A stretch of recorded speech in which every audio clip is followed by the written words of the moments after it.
यहाँ मौजूद है एमपी बालिका इंटर कॉलेज 12 है, सीरियल नंबर 12 बालिका इंटर कॉलेज। आदरणीय शिक्षक शिक्षिकाएं, छात्र छात्राएं और यहाँ पर पधारे समस्त दर्शक वृंद को मेरा सादर नमन। हम सभी Maharana Pratap Balika inter college civil lines Gorakhpur की छात्राएं आप सभी के समक्ष विज्ञान नाटक का मंचन करने जा रही हैं। विज्ञान आज मनुष्य जीवन में बहुत सी क्रांतियां लेके आया है। आज हम लोग लगभग विज्ञान पर पूरी तरह से निर्भर हैं। विज्ञान जहाँ हमारे लिए एक वरदान के स्वरूप है, वहीं वैज्ञानिक उपकरणों का अधिक मात्रा में या गलत तरीके से प्रयोग करने पर ये हमारे लिए एक अभिशाप के रूप में भी हो जाता है। आज हमारे नाटक में हम लोग चर्चा करेंगे कि भारत की कृषि का विषय क्या होना चाहिए, ऑर्गेनिक फार्मिंग या केमिकल फार्मिंग। हमारे नाटक का विषय है कृषि में अपनाए जैविक सार, स्वस्थ रखे अपना परिवार। माता सरस्वती के कर कमलों में अपने अभिवादन को अर्पित करते हुए हम सभी अपने नाटक का मंचन प्रारंभ कर रहे हैं। अरे आज तो बहुत थक गया। गायत्री, गायत्री खाना लाओ, चाय भी ला सकती हो अगर बन गया हो तो।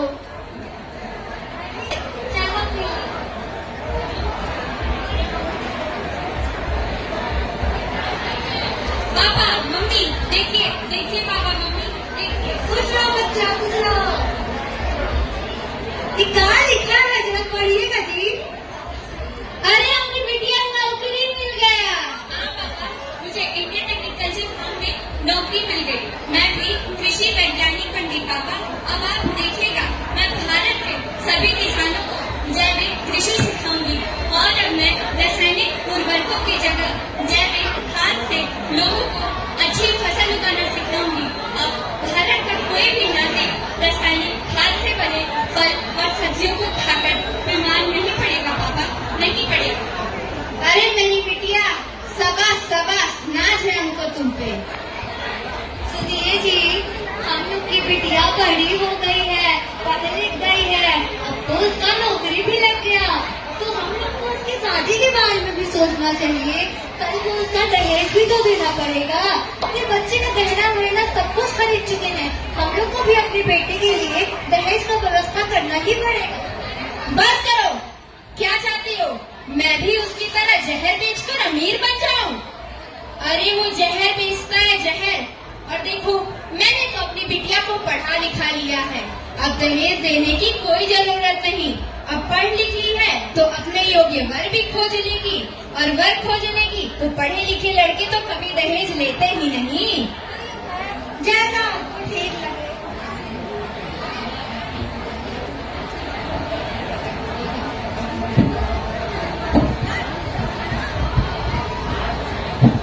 अरे भैया, क्या कर रहे हो?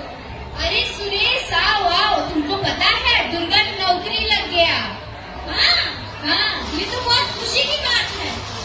और अब तो बिटिया बड़ी हो गई है, पढ़ लिख ली है, तो उसका शादी भी तो करना होगा, उसके लिए तो तुमको दहेज भी तो देना होगा। तो एक काम क्यों नहीं करते, तुम मेरे जैसे अपने खेतों में इन जहरीले पदार्थों का इस्तेमाल क्यों नहीं करते? उसमें बहुत ही मुनाफा होगा। अरे नहीं नहीं, मैं तुम्हारी तरह जहरीले पदार्थों का इस्तेमाल अपने खेतों में नहीं कर सकता। देखो, मेरी बेटी अब पढ़ लिख गई है, तो मुझे दहेज देने की कोई चिंता ही नहीं करनी, क्योंकि दहेज लेना और देना दोनों गुनाह है। अरे भैया, तुमको पता है मैंने इन सब चीजों का अपने खेतों में इस्तेमाल किया था ना, मुझे 1 लाख का प्रॉफिट हुआ था। मैं अपने खेतों में सिंथेटिक कीटनाशक का इस्तेमाल करता हूँ, सोडियम फॉस्फेट का और क्लोरोमेट्स का भी करता हूँ। तुमको पता है इन सब चीजों का इस्तेमाल कर लिया है मैंने इस बार, और लगता है इस बार तो 4 गुना मुनाफा होगा। बस करो, मैं तुम्हारी तरह लोगों को नहीं ठग सकता। अरे जो केमिकल तुम इस्तेमाल करते हो ना, उसके इस्तेमाल से तुम्हारी फसल और तुम्हारी जमीन और लोगों का स्वास्थ्य सब खराब हो जाएगा। सोच लो भैया, कम समय में ज्यादा मुनाफा। बस करो, चलो जो भी कहते हो, जाए यहाँ से।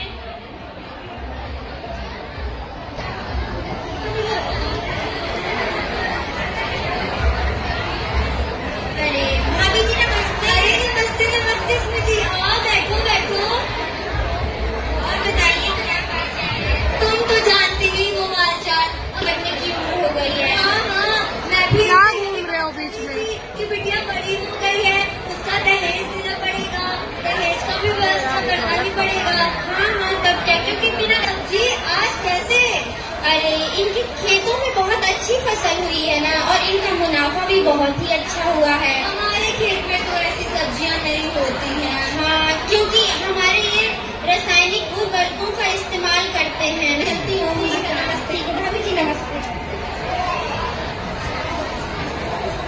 एक बात बीच में बोलनी है, जिन लोगों का स्किट यहाँ पे स्टेज पर रिपोर्ट नहीं हुआ और वो आए हैं, सब्जियां देख देख के तो मेरा कितनी अच्छी सब्जियां हैं। अरे भाग्यवान, ये सब सब्जियां कहाँ से आई? अरे जितलाने के लिए ले आया था। देखिए तो जरा कितनी अच्छी सब्जियां हैं। आज मैं आपके लिए ना मूली के पराठे और टमाटर की चटनी बनाऊंगी। बस करो, जहर खिला के मारना चाहती हो क्या? क्या बोला जहर? हाँ, सुरेश अपने खेतों में रासायनिक पदार्थों का इस्तेमाल करता है, जिसे खाने से लोग बीमार हो जाते हैं। अच्छा अच्छा। हाँ, तो ऐसा करो, देखो हमारे खेत में भी तो मूलियाँ होती हैं, वो स्वास्थ्य के लिए अच्छी हैं, तुम उनके पराठे बना सकती हो। चलो इनको फेंक दो। ठीक है ठीक है। अरे भैया, ये सब सोच तो पुरानी हो चुकी है। क्या कहा? पुरानी सोच? अरे जो केमिकल तुम अपने खेतों में इस्तेमाल कर रहे हो ना, वो बिल्कुल खराब कर देगी तुम्हारी फसलों को और जमीन को। भैया, इस बढ़ती आबादी को देखकर ये जो हम परंपरागत तरीके से खेती करते हैं ना, उससे सिर्फ 40% लोगों तक ही हम अनाज पहुंचा सकते हैं। इसलिए इस समस्या को हल करने के लिए हम अपने खेतों में आधुनिक रसायनों को लोगों तक पहुंचाते हैं। और ये जो आपकी परंपरा चली आ रही है ना, वो बहुत पुरानी हो चुकी है। वो भी बिल्कुल आपकी तरह। अरे अब मान लीजिए तो देवाजी की बात है, वो जो कुछ कह रहे हैं ठीक ही तो कह रहे हैं। अगर आप उनकी बात मान लेंगे तो हम लोग के पास भी बंगले होंगे, गाड़ियाँ होंगी, पैसे भी तो होंगे, किसी के सामने हाथ भी नहीं फैलाना पड़ेगा। बस करो, अब तुम भी जहर बेचने को सही मानने लगी। देखो मैं जैसा हूँ खुश हूँ, अगर तुम्हें मेरे साथ रहना है तो रहो, वरना तुम भी जा सकती हो।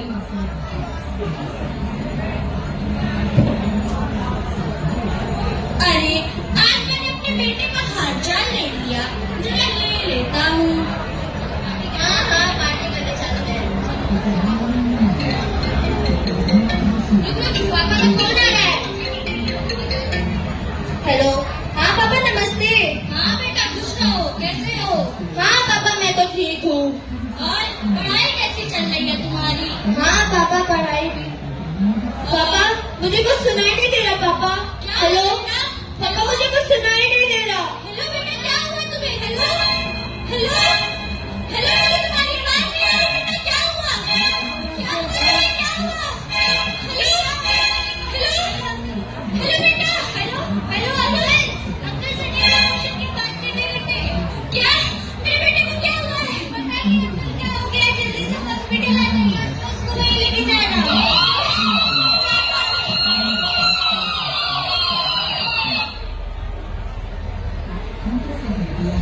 भैया को फोन करता हूँ।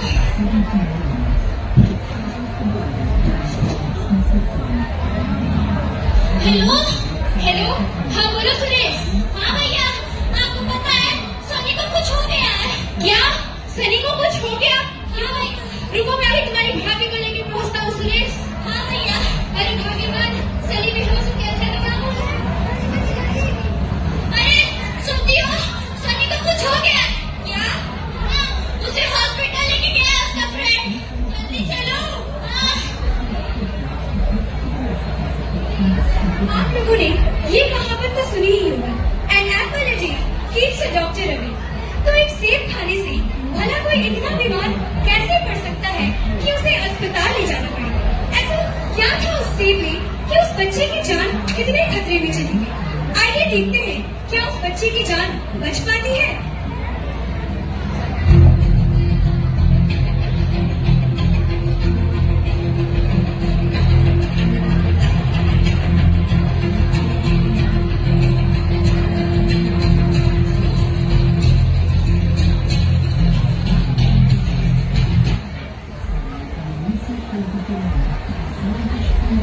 डॉक्टर साहब, मेरे बेटे की हालत कैसी है?